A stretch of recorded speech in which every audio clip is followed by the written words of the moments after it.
Welcome, and thank you for joining our Elevating Small Business series. Today, we celebrate Black history as we talk small business. Before we get to our panelists and to our guests, I would like to start off by highlighting a few stats of where we are as the state of Black America as it relates to small business. 3.2 billion Black firms had over 201 billion in sales, according to the 2020 Census Bureau. As you see on the screen, also 1.3 million employees with a $40 billion annual payroll. With these stats, as you see below, we have made significant progress throughout the years and down through the years. However, in the next slide, you will see there is still a ways to go. With the progress that we have made, we still have ways to go in our median household income. As you see, where African Americans, Black Americans rank amongst other United States citizens, we have challenges that we must face.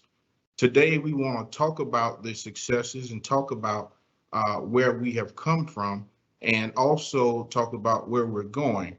Our two guests on the front end, of course, our administrator, the 27th administrator of the Small Business Administration, and I will introduce her in a few minutes. And our first guest that we'll ask to kick off will be Dr. Ben Chavis. Dr. Chavis is president and CEO of the National Newspaper Publishers Association. And at this time, we'll ask him to kick us off with brief opening remarks, and as he comes in his own way.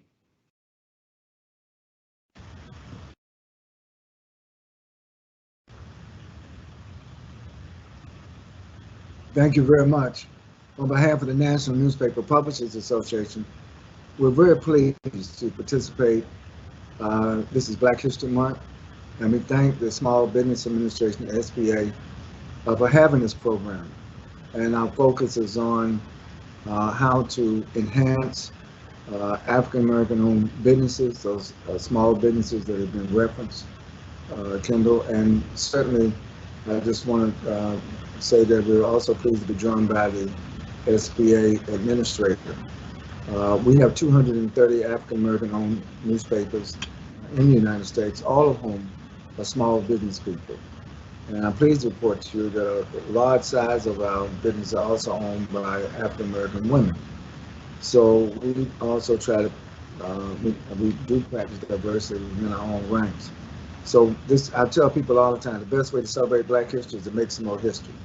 So the extent to which we can enhance the wealth generation, retention, owning businesses, expanding the entrepreneurship in the African-American community, I think it strengthens our democracy and it strengthens the United States of America. So thank you very much for this opportunity.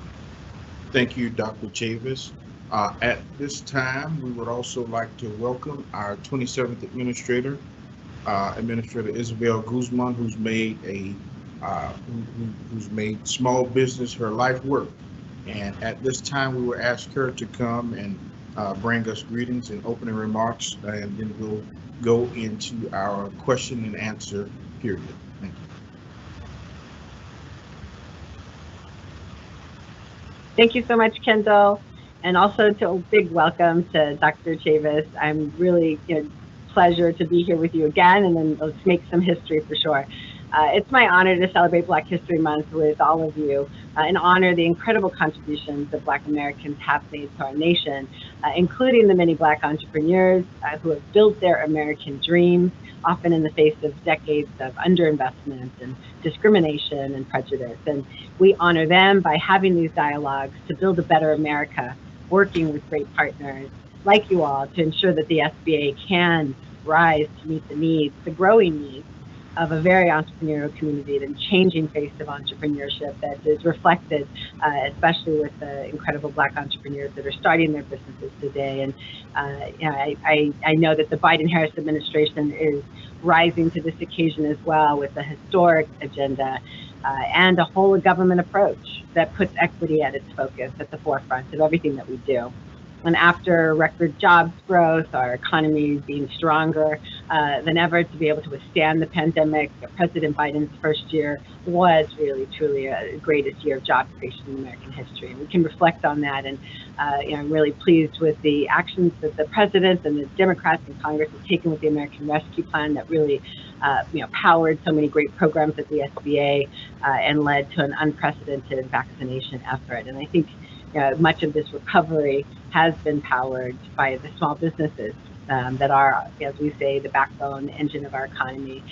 We've seen record levels of small business applications over the course of the pandemic, but we've also seen that the pandemic has shown us the disparities and the barriers that our underserved communities broadly and have faced, and especially with Black-owned businesses. And the Biden-Harris administration really wants to make sure that our historic economic recovery, it benefits everybody, all our communities. And for the SBA, that means a commitment to delivering the American dream of business ownership and supporting the entrepreneurial spirit that is thriving in so many communities, so that we can ensure that all those good ideas from anywhere and everywhere, as the president has said, have the chance to succeed. And I think we're making progress. We've had incredible results and engagements and partnerships in 2021 that has led us to have strong results in our PPP, the Paycheck Protection Program, as well as some of our other core relief programs. And I know that with the launch of new programs like the Community Navigators Pilot Program, expansion of our resource partners, as well to HBCUs as an example. And I think that we are starting to make headway in building bridges that are going to be necessary for us to continue to break down barriers and meet all of our Black entrepreneurs where they are. And this work is so timely, as the Biden-Harris administration is really committed to reinvesting in America. And every day there's progress on supply chains and manufacturing and infrastructure, like the contracting opportunities that will be available through the $1.2 trillion bipartisan infrastructure law. And we want to make sure that all of our entrepreneurs, including our Black entrepreneurs, are positioned for that recovery and that success that's coming in the horizon. So I look forward to our discussion today and to continuing to share our work to make history for our entrepreneurs. Thank you, Madam Administrator. Just to pivot back to you before we go to Dr. Chavis, both of you, Madam Administrator and Dr. Chavis, for a long time have been fighting a good fight for equitable solutions for not only Black-owned businesses, but underserved communities.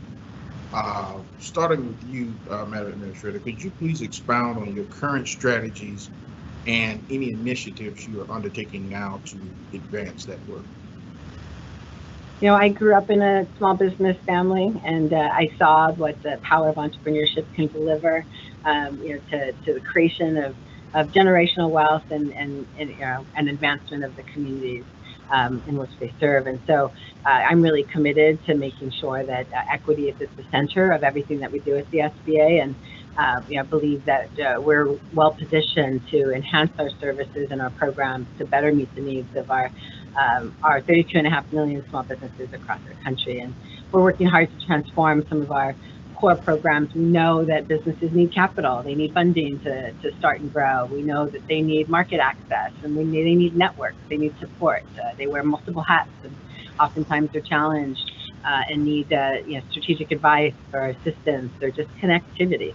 And so, first and foremost, of course, with our capital programs, we know that we need to fund more businesses and provide more inclusive networks with technical assistance to ensure that our Black entrepreneurs in particular have access to new markets and opportunities. So we want to build that welcoming door at the SBA and at every one of our partners that's on the ground that we fund through partnerships. And last week I was celebrating Black History Month in New Orleans in an infrastructure and contracting roundtable in particular, and funding to finance those opportunities was continually flagged as a critical issue. And it's the same for our mom and pops and startups across the board. It's such a critical issue. And so, over the last 5 years, we've seen that less than half of businesses get their funding from a bank, and Oftentimes, Black businesses in particular go online, and so we know that's because it's simpler, it's quick, it's easy, and so we're trying to really focus on expanding our networks, our entry points for businesses, so that we're easy to connect to and find, and that it's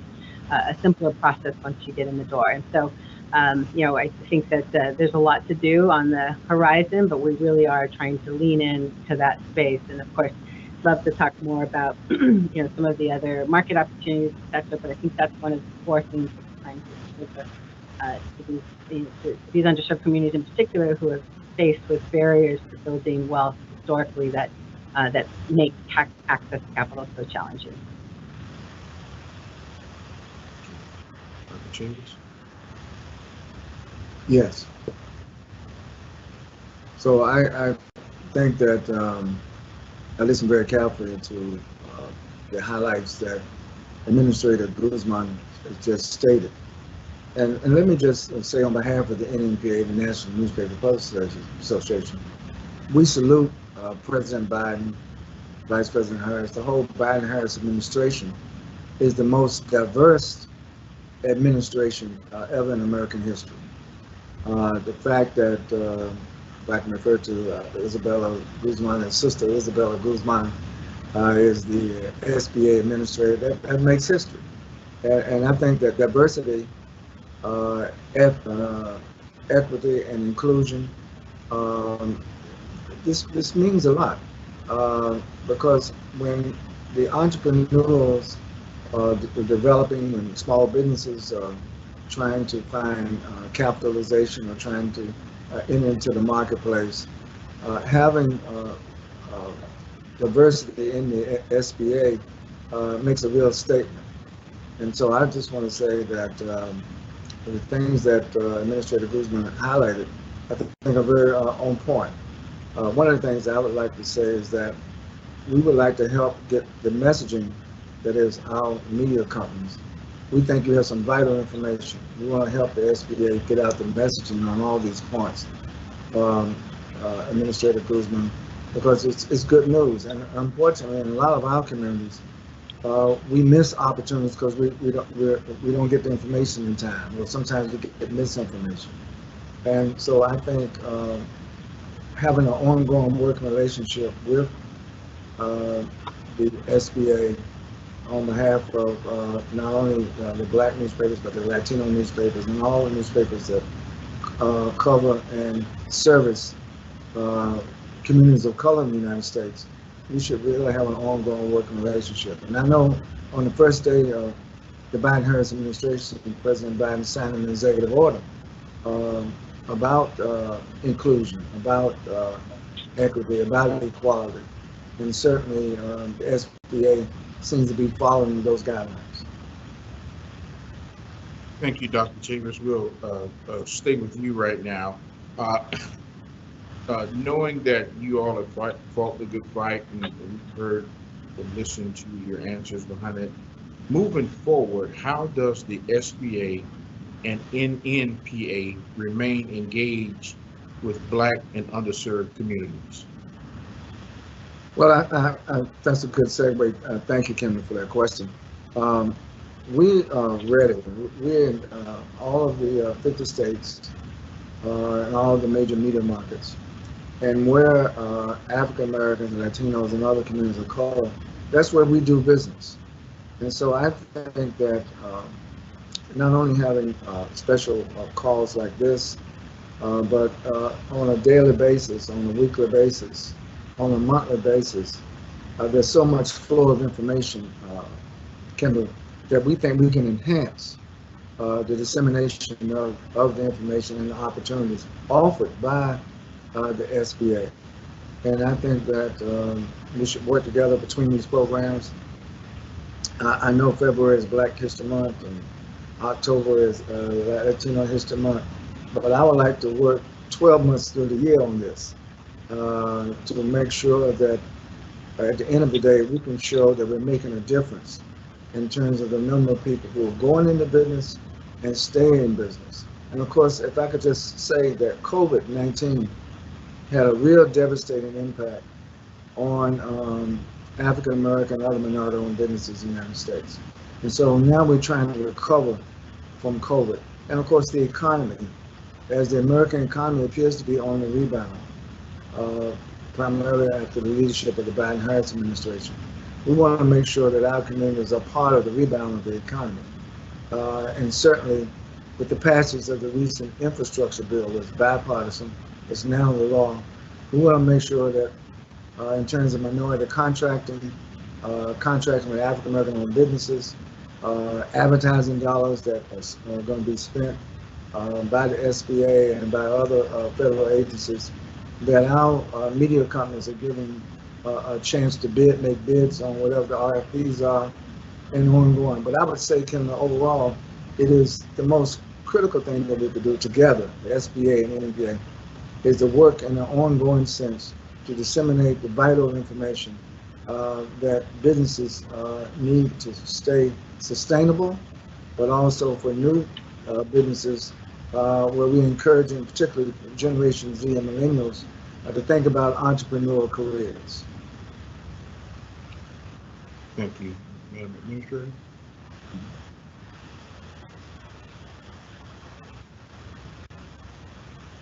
Am I live? Okay, now I'm live. Great. Well, I think that's a perfect segue from what Dr. Chavis said as well. I mean, I think it's one of the reasons why we both connected early on when I joined the administration is that connectivity, that authentic, culturally relevant connection to communities is so important.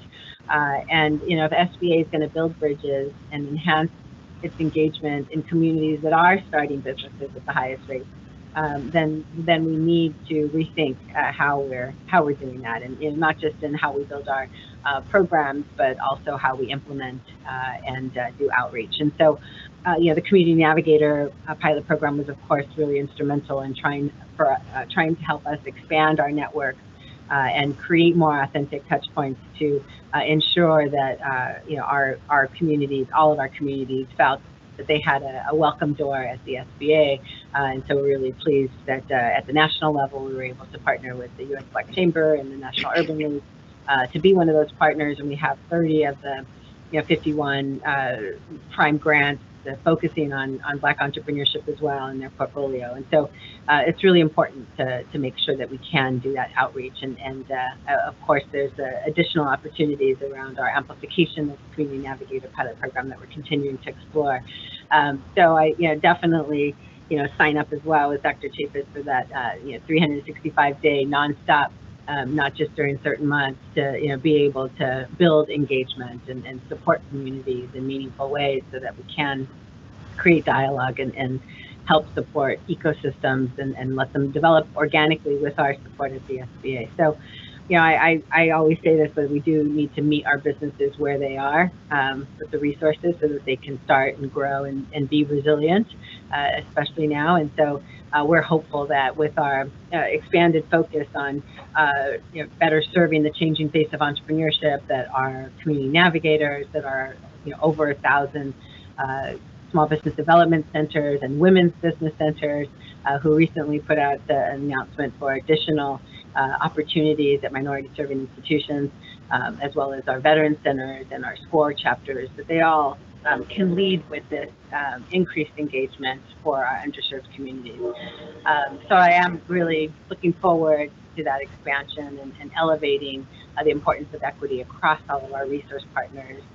And of course, our wonderful field offices, our district offices. I know you're going to hear a little bit later from Maureen Brinkley from our field offices. And I think that they're so critical on the ground to making sure that we're doing the necessary work with local papers, with local organizations to support all of our entrepreneurs.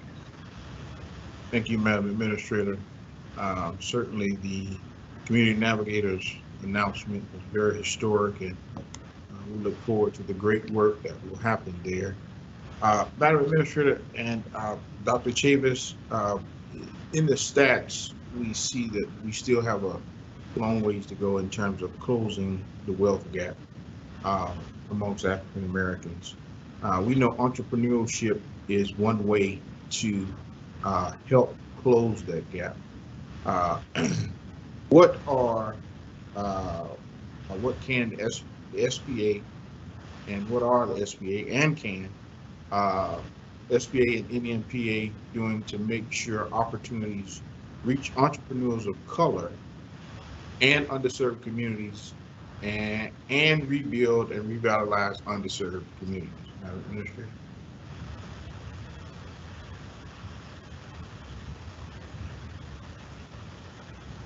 I really believe that we need to leverage this moment, which, now more than ever, philanthropy, community development, local economic development organizations, corporations, as well as governments recognize how critical small businesses are to local economies. I mean, not only do they bring us all the products and services that we come to depend on every day in our lives, at a time when the president wants to focus on expanding those products and offerings and increasing competition in America, so that we can globally compete as well. And but I think that there's so much attention on small businesses, and as well so much attention on equity and trying to right the wrongs of so many years, that we need to leverage this moment in partnership and do a much better job of engaging with the private sector as well. SBA is one of the long-standing success models of a public-private partnership with our lending programs, with our incredible banking partners.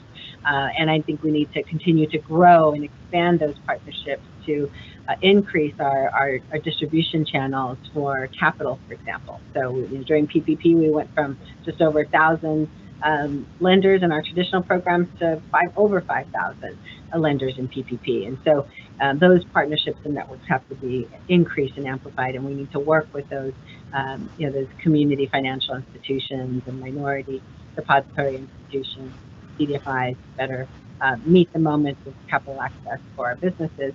But then in addition, just the other corporate partners and philanthropists who want to engage and partner. And so, for example, we just recently launched a Small Business Digital Alliance. And this network, in partnership with Business Forward, will engage with large corporate technology partners to bring technology to our small businesses with webinars and free tools. This is the kind of thing that the SBA can help direct to help power our businesses, and we know that businesses during COVID had to adopt technology to pivot and succeed during that time. And so these are just a few examples, but we, along with the community navigators, of how working with private partnerships, private partners, we can increase those opportunities with just pure connectivity. And I think that'll be how we can really change some of those historic barriers and challenges to meet this moment. And I know, just beyond that, especially when we're focused on the bipartisan infrastructure law, and hopefully get a chance to dive deeper into contracting soon. But those investments that are going to be made, we need to partner with local and state governments to make sure that those contracts are also going to small, diverse businesses and underserved businesses. So there's lots of opportunities, and that's what we're trying to double down on. The SBA is partnerships, working together as a team, collectively, all of us as a nation, is how we're going to help improve these challenges that have been so difficult to overcome. Thank you. Dr. Chavis? Thank you, Kendall, and thank you, Administrator Guzman, for once again expanding the overview in response to Kendall's question. I also join with you to say that, just let me lay out a couple of business principles. Diversity is good for business. Equity is good for business. There was a time before the browning of America demographically started to happen, there was fear that communities of color, as they grew and expanded, and that it would injure American business because they didn't have the kind of participation or opportunity for participation that they have today.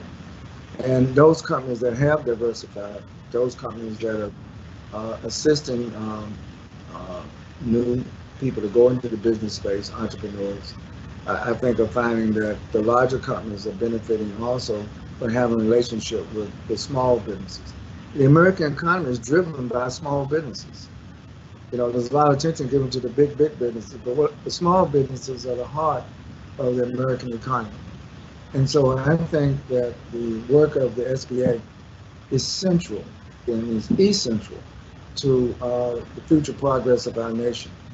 And one of the things I would like another element and another area where we should be joining together, Kendall, between the SBA and the NMPA, is on this whole question of youth leadership development, entrepreneurial leadership development, training. There are a lot of training programs for entrepreneurs in the digital space now, in the new technology space, in the high-tech space. But, you know, we need to make sure that we encourage the youth of our communities to consider entrepreneurship as a career path. Certainly, we want everybody to get the best possible education. We work very closely with historical black colleges, universities, HBCUs, and other centers of higher education, as well as the community colleges. I think we should be also stressing business education. A lot of times, some of our businesses in our communities don't expand, don't have full sustainability because of the business practices. So I think if we could create a list, Administrator Guzman, of best practices in 2022, what have we learned over the last several years about those small businesses that are successful and those small businesses that have not been successful? Why? I think we can learn from our past. That's the benefit of having something like Black History Month. I tell people all the time, we should learn from our history. Don't have to necessarily repeat it, but we should learn from it and apply those lessons so we can help shape a better future. In terms of gentrification, I just want to highlight that it's also had a devastating impact in a lot of African American and other communities of color, where the displacement of the population, unfortunately, a lot of the urban development programs became urban removal programs, where our population centers have been dispersed and gentrified.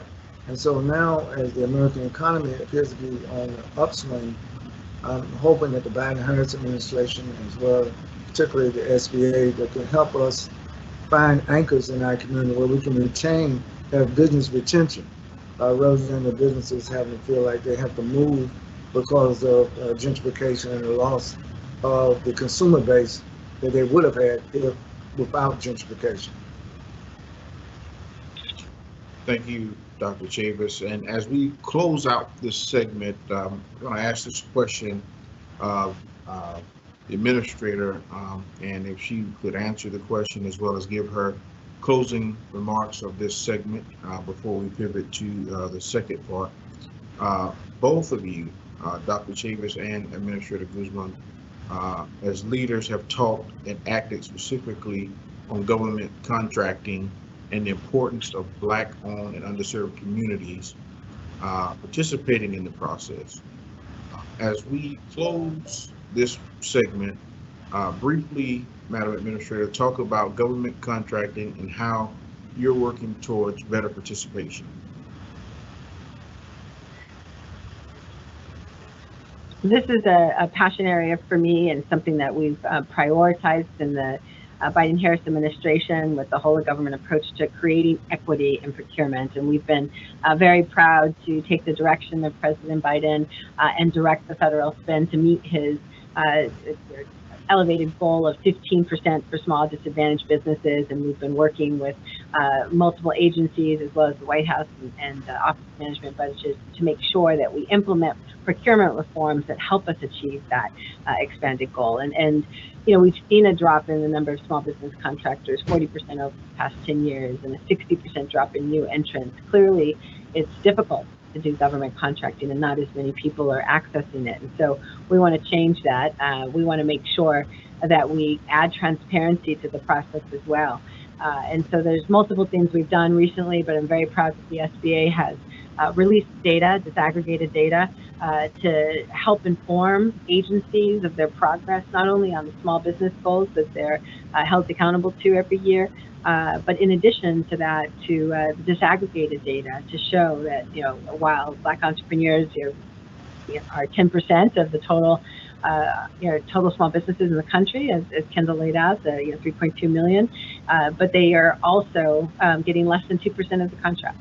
And we have to see similar disparity across various races and ethnicities. And so that transparency, so that we can start tracking and making improvement, is really important. And then in terms of the improvement, actually making some historic procurement reforms, like trying to address the bundling that keeps so many smaller contractors out of government contracting, and trying to ensure that those procurement officers, those over 40,000 contracting officers around the government, and those panels that review contracts are held accountable, because their managers' performance goals include socioeconomic goals around contracting. And so there's really important management and transparency and performance goaling that we need to continue to track to try to move the needle. But we've already seen some progress with those reforms that were rolled out last year into our numbers now. And so we're excited by the progress, but know that there's a lot more to do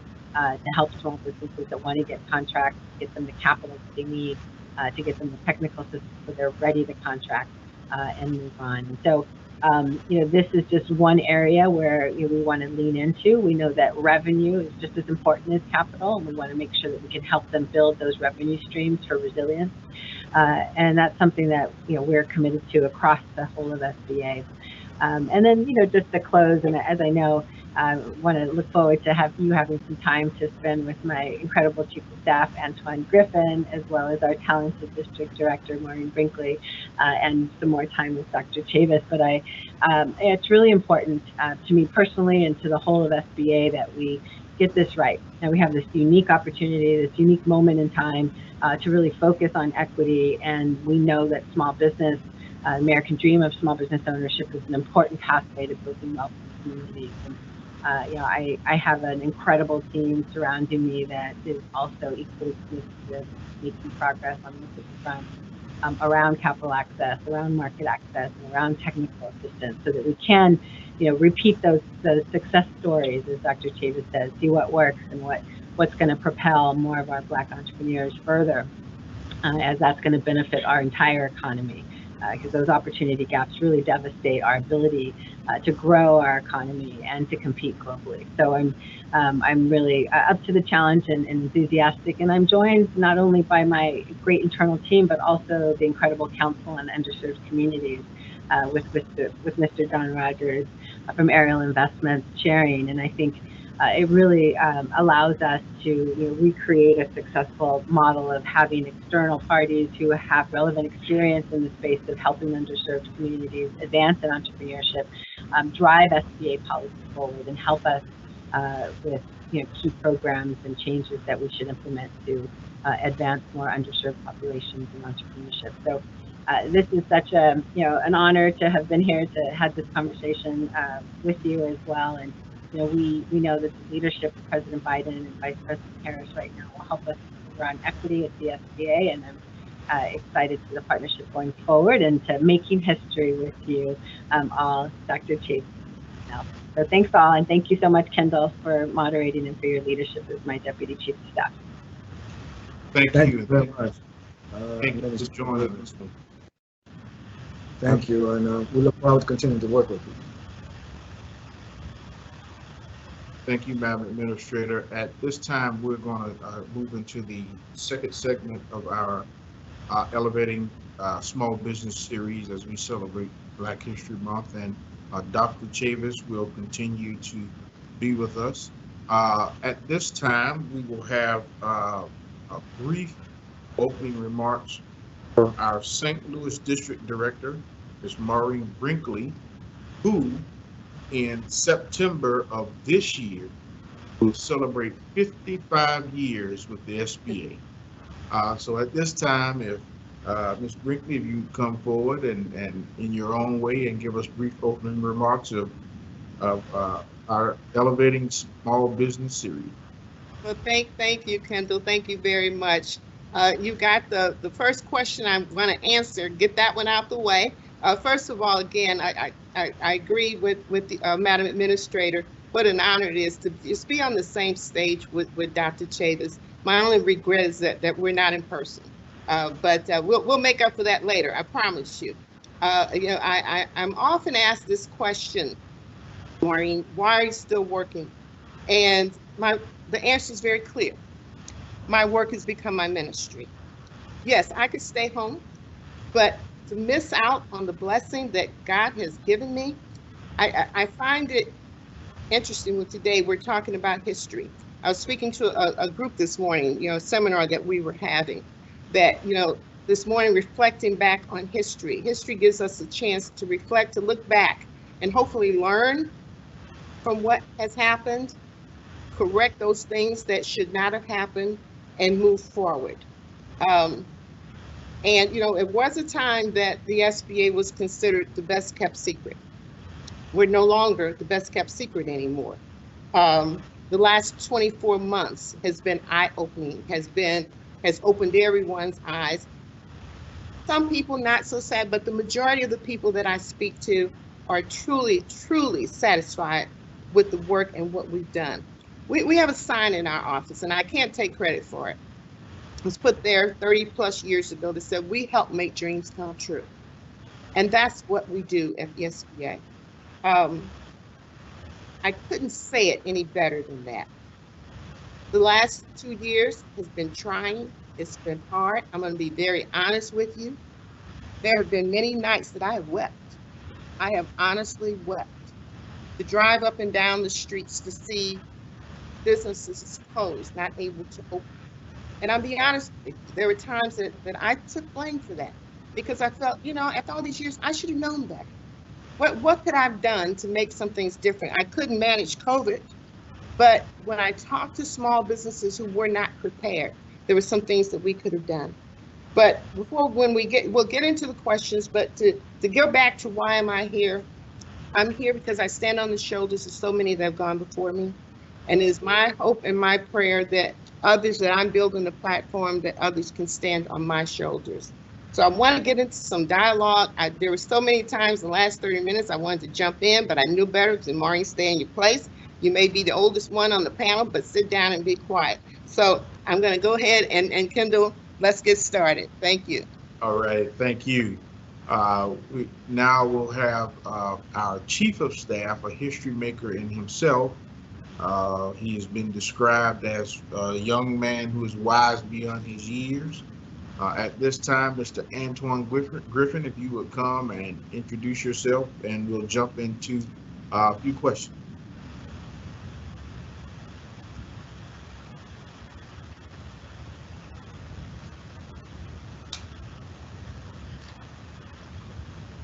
Thank you, Kendall. And thank you, obviously, Maureen, for being here as well.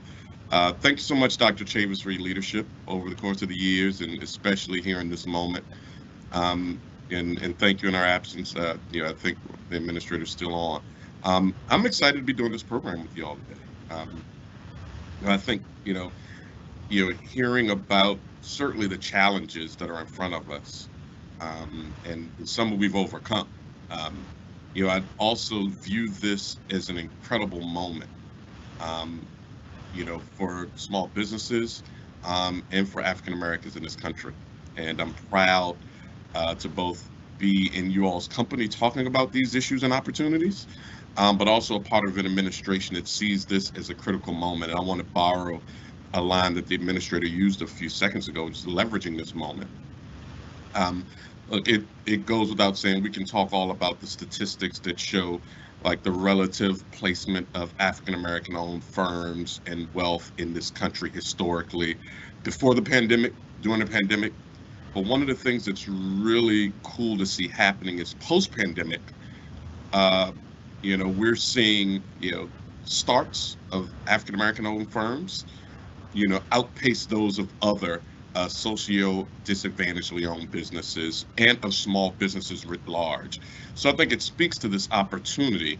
And we talk a lot about the tools in the SBA tool bag to help with both helping get financing, procurement, access to government contracts, entrepreneurship assistance, and also exports is another critical area that I think we can do more. And I'm proud of our record so far of equity, but I think, like I said, we can double down our efforts and make sure we take advantage of this moment we're in.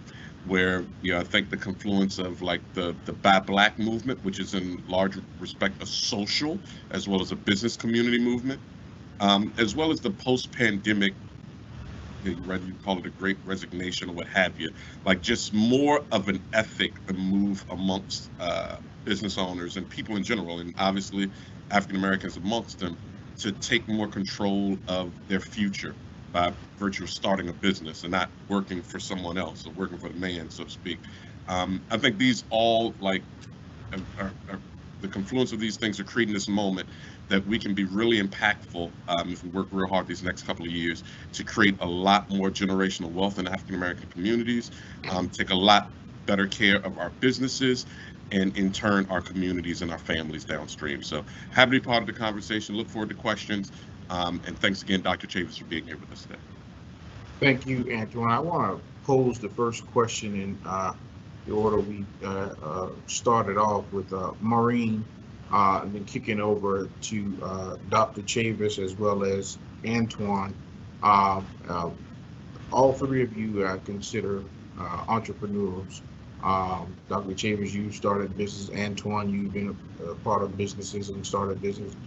Maureen, your experience with business and the successes you've had with helping business to get off the ground and leverage and move forward. What, in this post-pandemic, as Antwaun has mentioned, what are the best avenues to take to launch a business?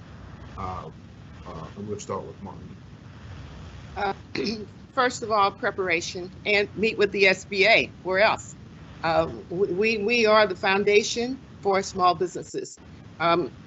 If I were queen for a day, anyone who had the dream of starting a small business, a light would go off in their head to go to the Small Business Administration and preferably see Maureen Brinkley. Now, I'm very serious about that. We have all the tools that are necessary, but let me step back a little bit, Kendall, before we get to what should they do. What do we need to do? Because both the administrator and Antwaun have hit on something that I think is really key here, that we as an agency going forward, we're dealing with the new generation people, these younger people, they're doing business differently now. We need to meet people where they are, like the administrator said. There's a term that the young people use now. We need to let them know that we see them. And in order to do that, we need to step out of our zone that we're in. The best program that I worked in SBA back in 1999 was One Stop Capital Shop. It was an initiative under President Clinton, where we took our programs out into the community rather than having small businesses be intimidated, getting dressed up and coming into a high-rise building. That is needed even more now than it was then. We need to take these programs to these individuals, to these people, and find a way to reach them. We're not reaching the Black community the way that we should be reaching them. I'm going to be very frank about that because, 55 years, what are you guys going to do to me? But no, seriously, but the way we did, one of the main ways we did that was through churches. And I picked that bag back up again 2 years ago to reach Black people through Black churches to let them know about our PPP and our EIDL programs. We did workshops every Saturday morning. We also did them with Catholic churches. But as there's a tendency in the Black community that I found out way back then, 30-something years ago, that we go to our churches for all of our needs. And SBA has an excellent Office of Faith-Based Initiative, but we need to take advantage of that. So to answer your question, yes, have these tools available. We have a whole toolbox. We have everything that individuals need. Of course, we have our resource partners. We have our small business development, our women's business centers. But we need to be on the forefront of that battle, to be in the face and go and find these people and tell them where they are. We don't have time, but I can tell you some horror stories that I heard from individuals of how they were running their businesses from the pandemic. So some good came out of the pandemic for that purpose, but we need to reach the people to give them and show them the tools that we have. And one more thing to kind of piggyback on what Dr. Chavis said, I sent him an order. We have a very good relationship with one of the oldest Black newspapers in the country, St. Louis American here.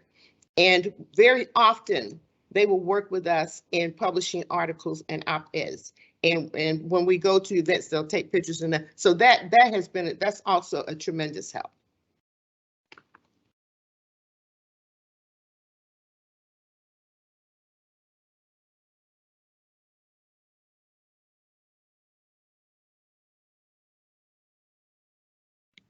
Dr.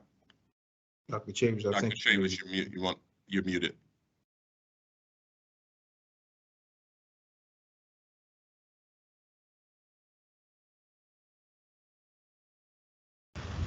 Okay, let me get on the technology here.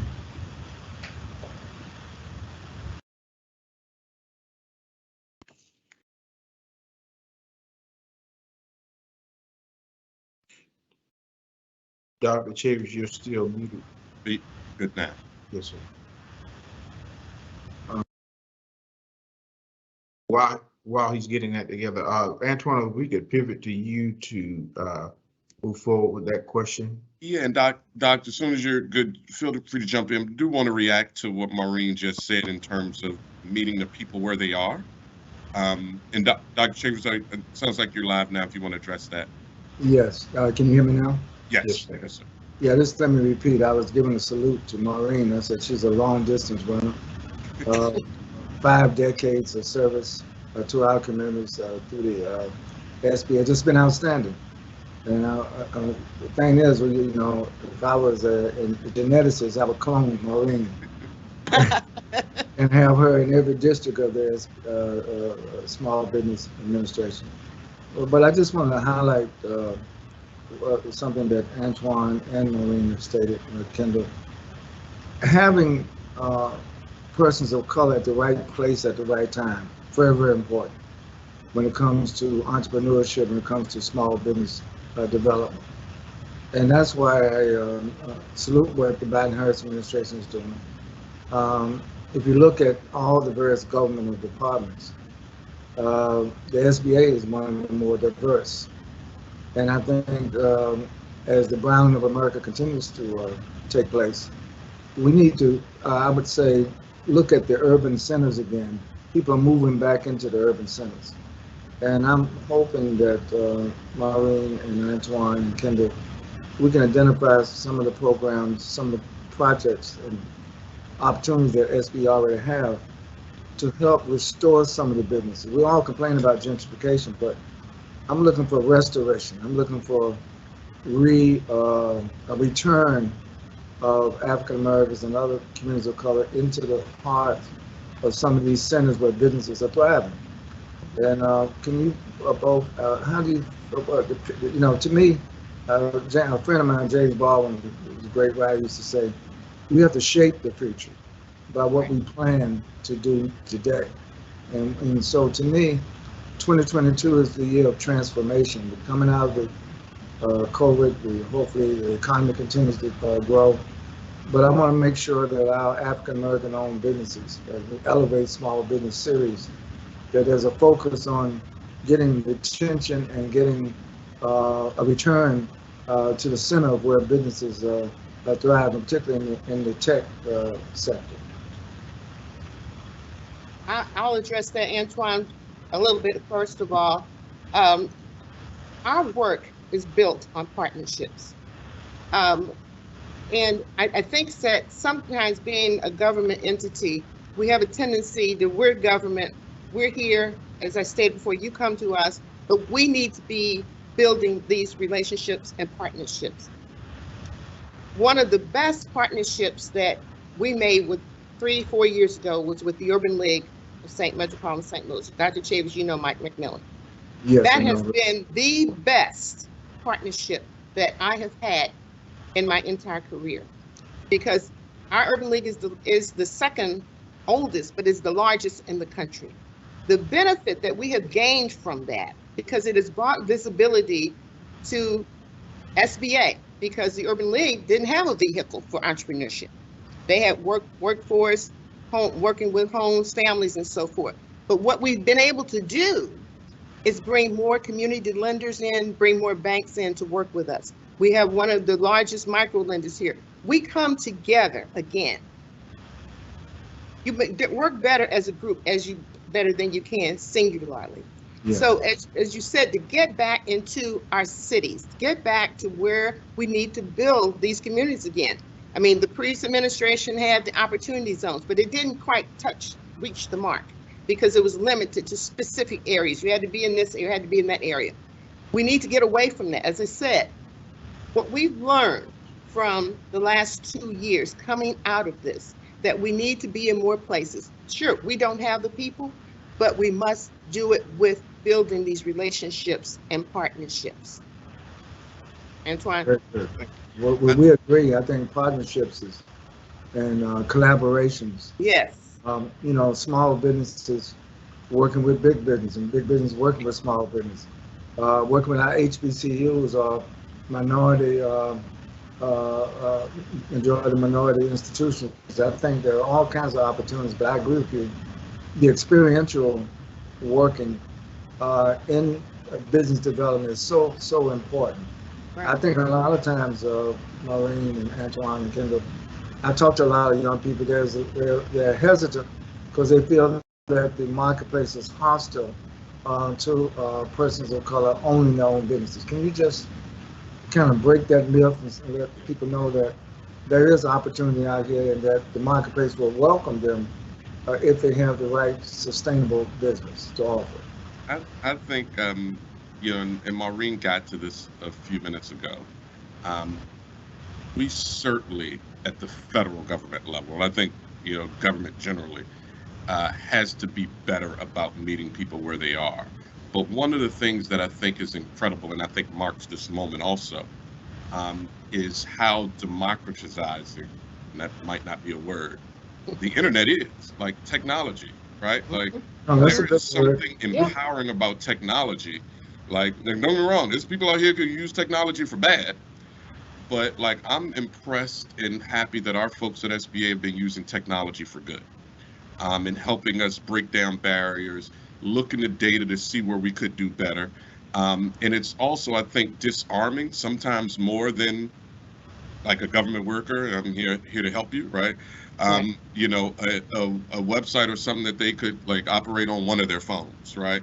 Like in making more of our applications, more of our program services accessible through these micro data means, I think is also part of how we break down those barriers. Because like, you know, technology can be a gatekeeper, but it's a lot more fair than some of the people we've seen sitting by the gate in years past.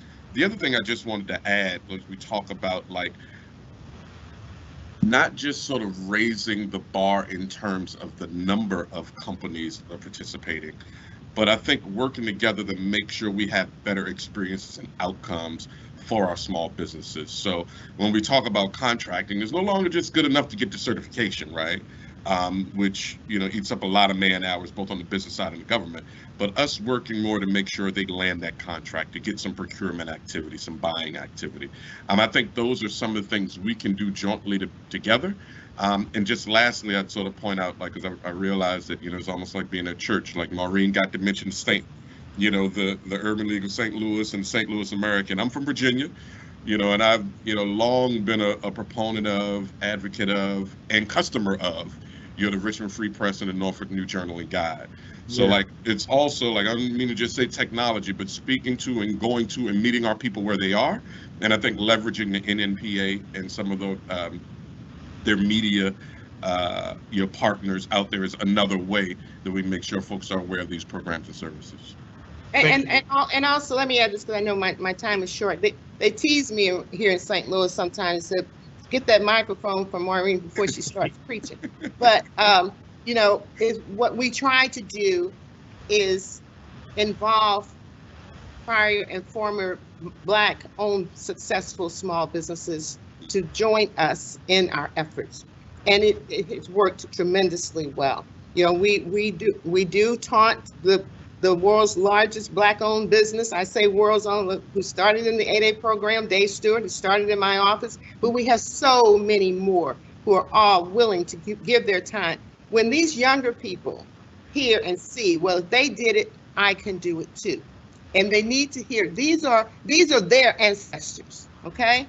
These are the people that I try to get them to hear from, I've been where you are. This is how it works, and this is what I did in order to make it work. Thank you, Ms. Brinkley. We'll consider that your closing words as we kick it over to Dr. Chavis to give us a 1-minute closing. Then we'll allow the chief to give his 1-minute closing, and then I'll close the program with an announcement. All right, I'll stay on the time. I'd like the first 10 seconds. Look, we need to continue this. This is a great start, but I would like to do this almost on a monthly basis where we have this kind of interchange on behalf of the Black press. If the Black press, the Black church, and the SBA work together, we can move mountains. And we can make a big difference in 2022. So thank you for the opportunity. I think that when you elevate small business, you elevate all businesses. And when you elevate all business, you elevate the quality of life of our communities. So God bless you, and thank God for the Small Business Administration. Thank you, Dr. Chavis, and thank you for your years of service to the African American community, to the Black community. Thank you so much for everything you've done. Kick it over to the boss now to close us out, and then I'll have a brief announcement at the end. Thank you, Kendall, and I want to also echo your thanks and admiration for Dr. Chavis. We stand on your shoulders, and thank you for everything you've done, like both out in public and in private, to improve the lives of all of us. I also want to thank Maureen Brinkley. We joke about the 55 years, but like I started at SBA, my first go round back in 2009. And Maureen, while she wasn't in this role she is now, she had already distinguished herself as a leader, particularly in the government contracting space. And I know for a fact, and I didn't want to say this embarrassing, she's helped make a lot of Black millionaires in the state of Missouri. Fact. So thank you, Maureen. Thanks for all your work. Yeah, I mean, I agree with Dr. Chavis. Like, we got to keep the momentum up. I think, like I said, we are at a unique moment in terms of having an administration and a government that understands the importance of this community, and also understands and is bought into the idea of improving outcomes, measurable outcomes. And one of the things we've got to do, we will do better at, is making sure our programs are both implemented equitably, and having equitable outcomes. I know the administrator mentioned a 15% government spend goal for socially disadvantaged businesses. That's going to be a huge one, and just the work that we're going to undertake to help the president and the government meet that goal should be creating wealth and procurement opportunities around the country. You're just also saying leading with data, and making sure that, like I said, we're showing up, because to Maureen's point, like this is, this community especially is one that while I know the young people we can go touch with technology, a lot of our, a lot of folks we need to see and press flesh physically. So look forward to getting out, working with the newspapers, all manner of community-based organization, including churches, to make sure the message is heard loud and clear, that we want to help folks create jobs and wealth in their community. Appreciate it, Kendall. I'm off my soapbox. Thank you. Thank you to everyone for joining, all the attendees. Thank you, Ms. Brinkley, Dr. Chavis, Antwaun Griffin, our Chief of Staff, and of course, our 27th Administrator, Isabella Guzman. Join us on March 31st at 1 p.m. when we celebrate our National Women's History Month right here at SBA. Thank you in our Elevating Small Business series. Thank you again, and look forward to seeing you in March. Hey, Dr. Chavis? Yes. I don't feel no ways tired. All right.